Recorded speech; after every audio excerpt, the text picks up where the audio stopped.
Jesus' kingdom includes people you don't expect, and it excludes people you do. Jesus preaches to the poor. Jesus grants healing for a Roman centurion servant. Jesus raises a widow's son from the dead. Jesus even forgives a woman whose sins are so notorious they aren't mentioned. John the Baptist sends 2 disciples to ask Jesus if he's the Messiah they've been expecting. Jesus tells John to see the fruit of his ministry. The blind see, the lame walk, lepers are cleansed, the deaf hear, and the dead are raised. Those who are poor in body, finance, and status have heard and experienced good news through Jesus' words. The Pharisees resist this message. They aren't comfortable with the people Jesus attracts. Instead, the Pharisees refuse to identify with sinners and the poor. They refuse to honor Jesus even with basic courtesies. And so, they close themselves off to the forgiveness of their sins, the healing that Jesus brings, and the good news of God's kingdom. Jesus explains these varied responses through a parable.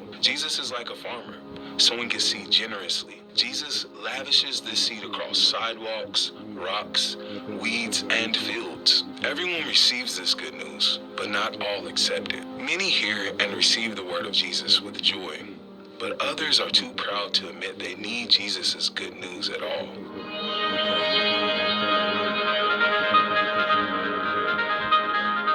Jesus promises that everything hidden will come to light. The Pharisees revealed their hidden pride in their disbelief and corruption. The poor, the sinner, and the foreigner revealed their humility by their healing and salvation. And Jesus reveals his hidden identity by his authority to condemn the Pharisees, heal the poor, and forgive the sinful. This is good news. Whoever comes to Jesus knowing they have nothing and knowing they need forgiveness will be forgiven, healed, and called the greatest in the kingdom of heaven. May the Holy Spirit open your eyes to see the God who provides for the poor by sending his Son. And may you see Jesus as the one who proclaims and establishes a kingdom of healing and forgiveness for all who call on him in need.